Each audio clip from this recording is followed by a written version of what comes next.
You know what I should have done, Kyle? Is prepared banter for the front of the episode. But then it'd be sound like we prepared it. It'd be sound like we prepared it. It'd be sound like. And instead it'd be sound like we're just waffling. Yeah, but waffles are good.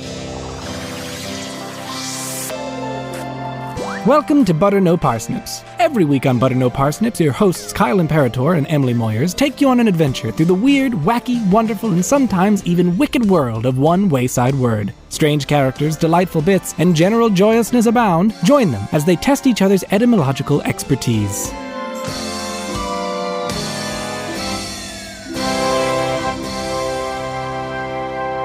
Hi, Kyle. How's it going? What? Oh, you scared me. Hey, it's going well. I guess I've established that your name is Kyle, and I'll also establish that my name is Emily. Yeah, that's true. True on two accounts. And why don't you establish what we're doing here? Yeah, we're doing an episode of Butter No Parsnips. Hey, Butter No Parsnips. Welcome back, folks in the interwebs. Yeah. How's everybody doing? Leave a comment right now. We'll wait and read them all. Yep. In the meanwhile, while we wait for their comments, Kyle, do you have any new topics that you want to discuss?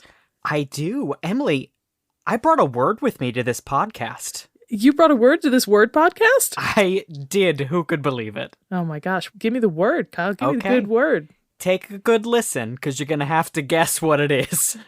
Oh my gosh. Okay. Your word today is Abecedary. Abecedary? Abecedary.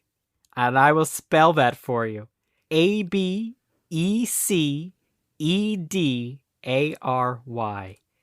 Abecedary. Oh, it looks like Abecedary. It does. Actually, I definitely thought it was pronounced differently when I first started looking into it. But it is definitely pronounced Abecedary? Abecedary, yep. Is it related to the ABCs? Is that a clue? Yeah, I get, yes.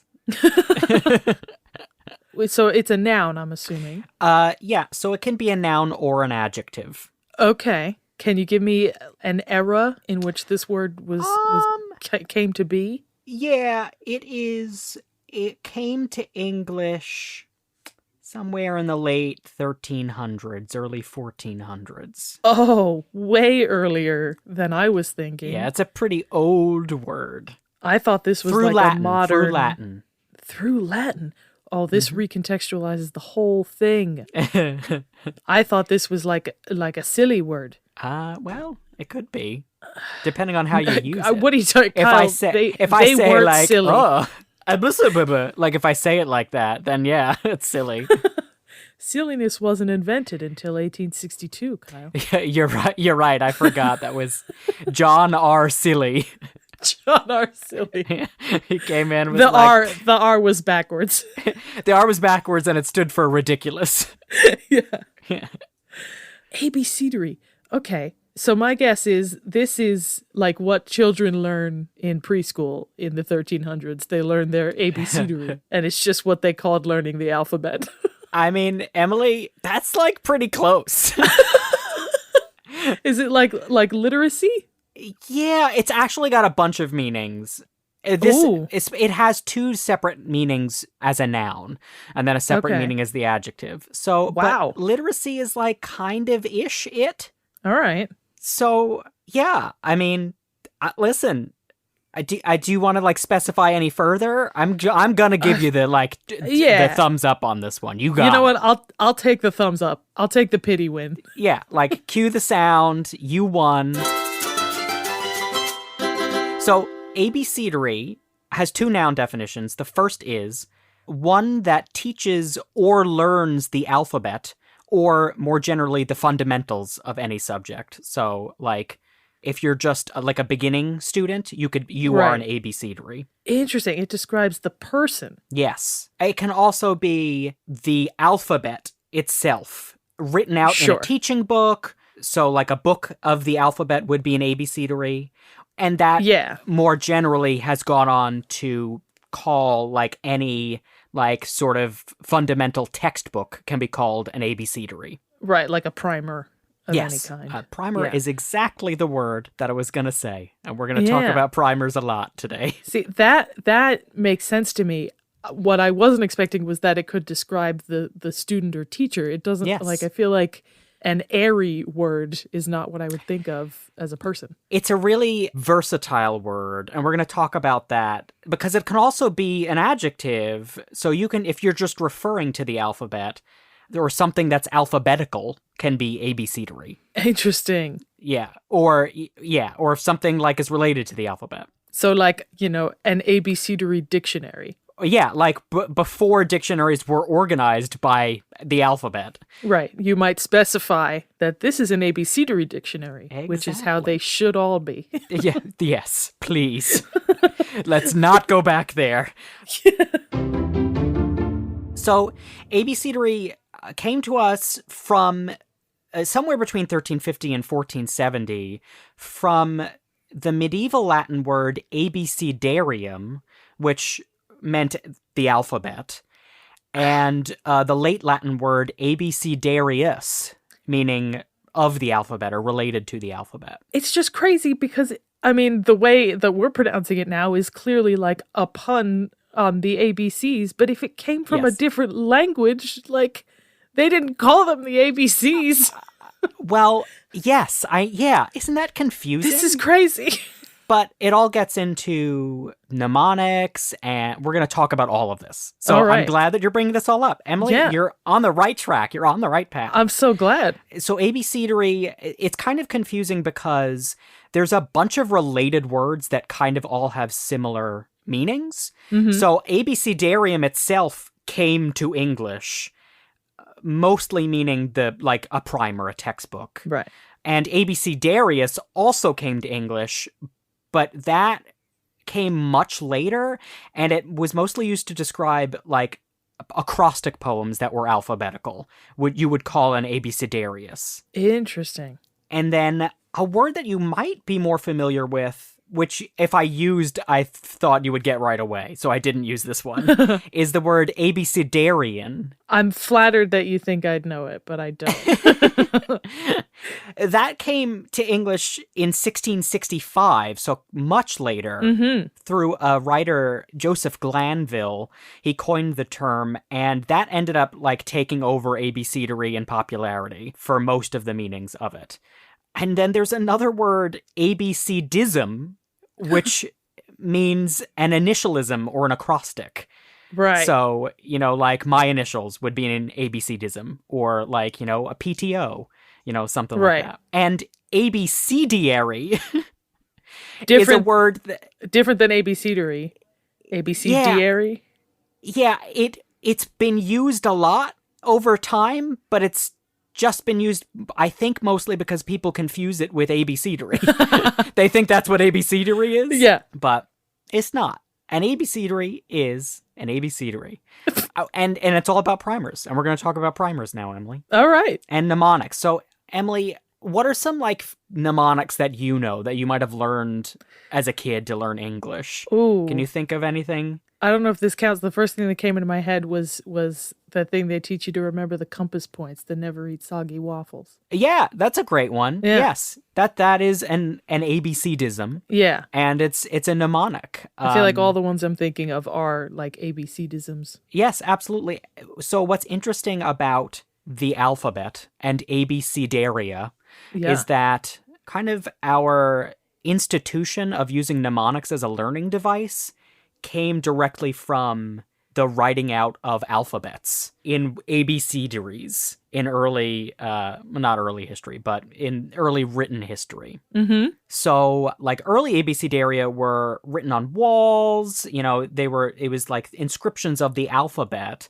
So like just while like all of humanity was learning the written word. Yes, and the inscriptions, they were sometimes deliberately incomplete. And we think that it suggested that there was like this magical or ritual significance for the alphabet at some point, like much like numerology has, in certain mystic circles, Sure. in religious texts. Interesting. So like letters would have the same kind of significance or taboo. Yes. Well, not necessarily taboo, but like just importance, I guess, religiously, spiritually. And then them writing it out eventually became like a part of being used as mnemonic devices for learning the alphabet. One of the earliest abecedaries that we've found was found by the Cambridge Theban Tombs Project. Oh, It's a Semitic abecedary that dates back to the 14th century BC. wow. It's written in hieroglyphics, and it was written for the ancient Egyptian Senefer, monikered Mayor of Thebes. Ooh. So I just have a quick question. How do you alphabetize hieroglyphics? Emily, I'm gonna tell you. Oh my gosh. I'm gonna tell you how. So all of my questions have answers this episode. It's great. It's really you're right on track, Emily. You've foreseen all my needs. I really have. So since we're talking about Senefer, Mayor of Thebes, I want to get like your quick take. Like, what's he like? What's he about? Mayor of Thebes. Mayor of Thebes, the guy who inscribed this abecedary. Yeah, the earliest abecedary we know of. Yeah, he was like one of the world's first perfectionists. He like really needed everything. Like his mayoral desk in ancient Thebes was like neat as a pin. All of his what's on the desk. One of those like a clay tablet for writing and it, like a little stylus, but it, he had like 4 styluses all lined up super neat. And just in case he lost one. And he had a clay tablet that was flat on his desk and one that was leaned up like a computer screen, but just not a screen, just a clay tablet. He pretended to scroll on it even though it didn't do anything.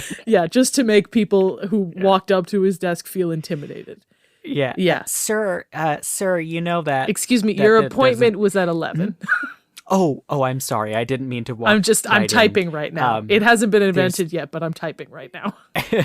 There's no door. This is out in the open, so I need you to wait outside. Okay. We are. I'll just walk like a few miles away, I guess. That's fine. So you can't see me. So Senefer has this inscription made up, and on one side, the inscription reads, Hahana Lawi Helpat Mayin Lakab. Ooh, what does that mean? And that means to make pleasant the one who bends reed, water, according to the kab, which was a unit of measurement in ancient Egypt. Interesting. And the beginning of each of these letters spells out HLHMQ in English. And it's what we call a halaham sequence. And it was a mnemonic device and the earliest predecessor of the modern Hebrew alphabet, which, began Aleph, Bet, Gimel. Gotcha. And then on the obverse side of this tablet, it has hieroglyphics for the words Bibiata, meaning earth snail, Garu, meaning dove, Da'at, meaning kite, and possibly a word before that, the El Ta'at, which means lizard. And this sequence is called an Abgad sequence, or an Abgad sequence, ABGAD, where the G would have stood in for our modern day C, and it's one of the earliest known mnemonic devices for the English alphabet. And that told you how to tune your guitar strings, right? Yes. Yeah, that's exactly it. They would tune Bibiata, Garu, Da'at, Eltat. That's how they learned. I haven't tuned in Abgad. The 6th string I just ripped off. You know what? I figured it's just another string I gotta tune. It's just another finger I gotta worry about. Just rip that thing right off. I only got 5 fingers. Why would I have 6 strings? Yeah. I can't think of what he could have possibly needed these inscriptions for, though. They were motivational posters in his office. Yeah. Just everybody remember the lizard and the snail and I think a kite is in there. And the letters are a mnemonic device for my computer password. These early abecedaries began to be used for religious purposes during the medieval ages, which continued on their spiritual and ritual significance. And because of literacy being learned by young religious people, these alphabet books kind of became, these religious alphabet books kind of became the way that people learned how to read and write. Yeah, because sort of like religious education and regular education often went hand in hand. Exactly. Right. The earliest type of alphabet book, which was common in the 1600s, was called a horn book. A horn book? Yeah, what do you think a horn book is? I mean, a horn book just sounds like a surname of a medieval librarian. Prudicious M. Hornbook. Yeah, Mr. Hornbook, I'm sorry, I lost the book that you lent me. I shalt not be treated in vainly as such. I'm sorry, it was 600 pounds. Well, it was made of stone. What do you expect in this early medieval library? Well, I'll carve another one. Yeah. A hornbook was actually a sheet of paper with the alphabet inscribed on it, and the paper was then attached to a wooden board with a handle. So it kind of like was shaped like a paddle, and the horn part comes from that they would laminate it with a thin piece of stone of horn, or mica was the type of stone that they would laminate it with so that the inscription wouldn't get destroyed. But it was like see-through. See-through stone? Yeah, it was like so thin that you could see through it. Interesting. Yeah. I feel like I've seen these. You probably have. If you just Google hornbook, but be careful that you don't get, like, I don't know, nicknames for just people who Horny are in books? a sexual mood. Yeah. That guy's a real hornbook. Yeah, well, the Mr. Hornbook, the librarian, also, during the evenings, he gets up to stuff. Yeah. So hornbooks, they often contain prayers.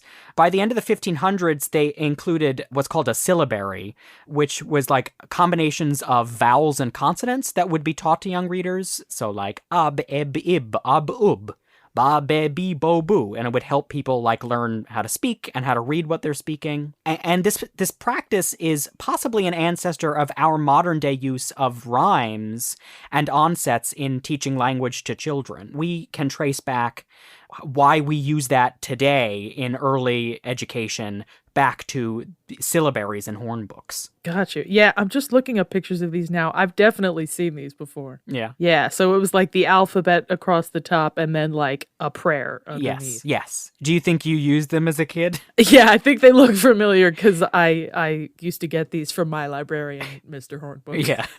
Hornbooks evolved into things called battledores, and they were called battledores because they looked like the paddles for a game called Battledore, which was the predecessor to badminton, which basically was badminton but with cricket paddles.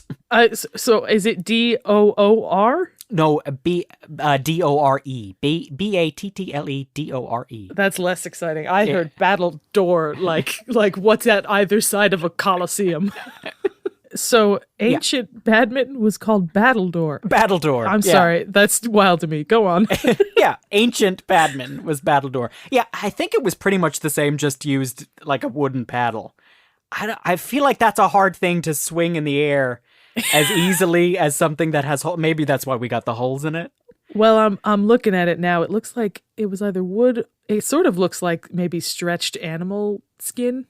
Oh, sure. But yeah, the net is definitely a better idea. Yeah, a better idea, right? Anyway, the book though, Battledore. The book, yeah. So battledores, they would often have they'd be folded into three parts. They'd have panels of wood or thick cardboard. And because there was more surface area, there was more things to put on them. So they became more complex through time. They would be often illustrated. They would have these like word association alphabet things. So like they would have A is for angel, and J is for judge, and K is for king, and just like lists of short words, sometimes short stories. It was all these like, I guess, ways to entice children into learning about the alphabet and early literacy. Wow. And those then evolved into textbooks, which would include, full poems and stories and rhymes to be able to illustrate the alphabet through a mnemonic lens. One of the earliest is a primer called the New England Primer. It dates back to 1638. And their, Abecedary in it starts, "In Adam's fall we sinned all. Heaven to find, the Bible mind. Christ crucified for sinners died. It was real pleasant for children, I'm sure, to read the alphabet in that context. I'm just looking at a battledore now, and it's got the alphabet written out, and then it says letters in promiscuous order, and it's just God. the alphabet in the wrong order. Yeah. Because, that alphabet's getting all promiscuous. It's a horn book. It's a horn With a book. promiscuous alphabet. But, like, why would it help you to learn the alphabet to just see it mixed up?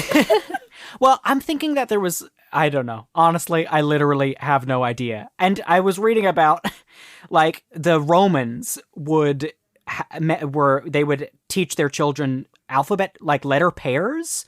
They would have to, like, memorize letter pairs, but it would be, like, the first letter of the alphabet and the last letter of the alphabet, and then the next one and the next one. And it's like, how is this easier than just learning them in order? Like, why would you do that? I guess it's why we don't do it like that anymore. It's the buddy system. Yeah, the buddy system. You got to keep them matched up so they don't get lost. Yeah. So eventually these alphabet books started stripping themselves of religious references. They became more secular. In 1742, we got a version of a book called The Child's New Plaything, and it included a fun story about apple pie, which I'd read to you, but it's the whole alphabet about apple pie. So it's not really that interesting, but it's interesting because it ended up becoming a long-lived mnemonic that we called the apple pie ABC. Oh. And it had years, decades, centuries worth of variations and added illustrations depicting this town that's desperate to get their hand on this apple pie. And it's possible that this mnemonic originated the phrase in apple pie order, which means something that's perfectly neat. Oh. Because it's in alphabetical order. So the mayor of Thebes keeps his office apple pie neat? Yes. He keeps it in apple pie order, and that's why everything is alphabetical. Oh. Yeah. I've never heard that phrase in my life. Yeah. Neither have I, but there's information about it. So it clearly exists. Not only is there information about it, this rhyme, this mnemonic was so popular at one point, Charles Dickens talks about this rhyme in 3 different of his novels. Wow. Yeah, he just really liked it. Crazy. So the evolution of abecedaries in the alphabet up till modern day, we can see the extent of where that has brought us in some of our literature, our modern day literature, especially for children in things like Dr. Seuss's ABCs, those kinds of, child literature that are abecedary. But there are also a lot of, modern day poets who use the abecedarian order for their poetry and for their stories. A famous example is the sci-fi author Thomas M. Disch, who is really a fascinating fellow. Sorry, Thomas M. Disch.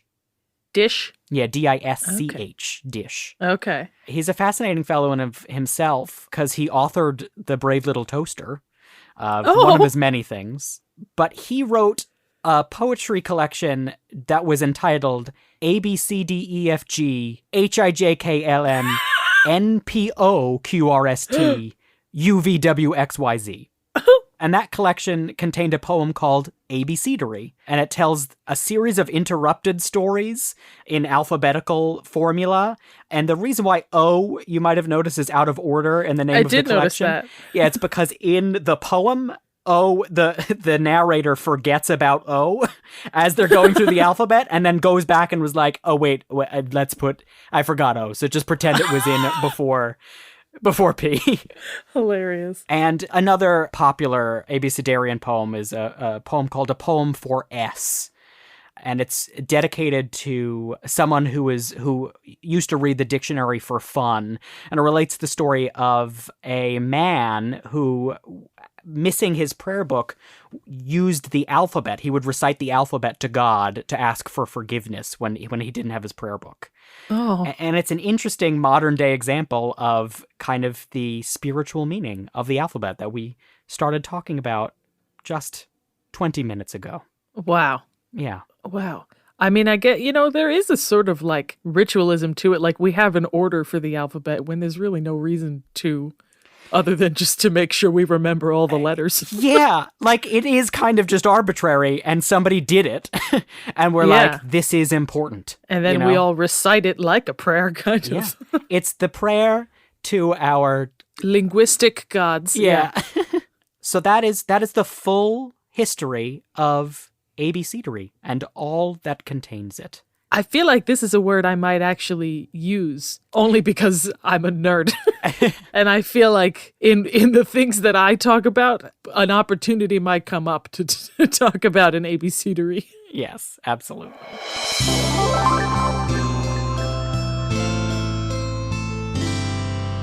Hey, Emily, What, Kyle? do you want to play a little game? I love games. Good. I think you'll like this one. And it's called Know Your ABCdisms. All right. Do you remember ABCdism, what that means? It's like an initialism. Yeah. So we're going to go through a bunch of famous mnemonics. I want you to tell me what it's a mnemonic for. This is so up my alley. I love So glad. this kind of thing. Good. I better know them all or I'm going to be so upset. You're not going to know them all because some of these I've never heard of, but I'm told they're famous. So, All right. okay. Your first ABCdism is, please excuse my dear Aunt Sally. Oh, I see. That's the format. Mm-hmm. It's PEMDAS. It's the math thing. Yes. Yes. A math thing. It's the mnemonic for remembering the order of operations. Yeah. Yeah. Do you remember the order of operations? I do. It's parentheses, exponents, multiplication, division, addition, subtraction. Right. Oh, you forgot the extra S, which just stands for spaghetti. Yes, you do have to finish off with a bowl of spaghetti. Yeah.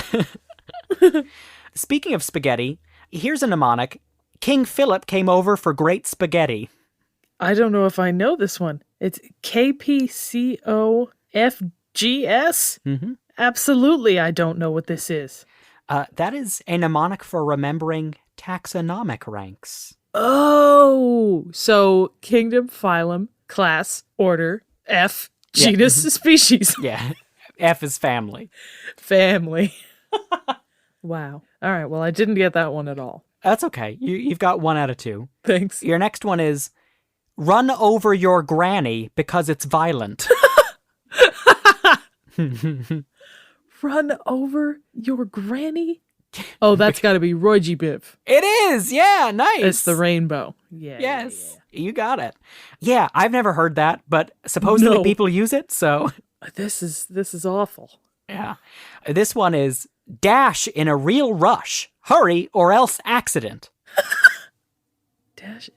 Is that just how to spell diarrhea? Yep. If you're ever in a need to spell diarrhea, you can remember the famous mnemonic. Dash in a real rush. Hurry or else accident. To remember all the silent letters. That's Yeah. so funny. It's interesting because if you don't include the O, like that's the American way to spell diarrhea, but if you include the O for or, that is the British way to spell diarrhea. So it works I in was both. going to say, I didn't remember there being an O in diarrhea. Or else, yeah. I got one last one for you, Emily, just to close this all off. All right. And it is, maybe not every mnemonic oozes nuisance intensely concentrated. Is that just mnemonic? That is a mnemonic for remembering how to spell mnemonic. That's really funny. Yeah. No one's going to remember that.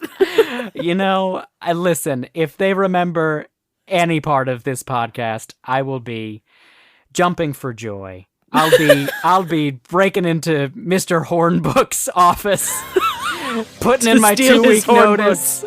Yeah. And riding off down the Nile Into the sunset. into the sunset.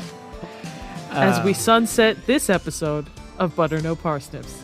How's that for an outro? Thank you all for coming. I have been Kyle, I have been Emily. and we'll see you next time. All right.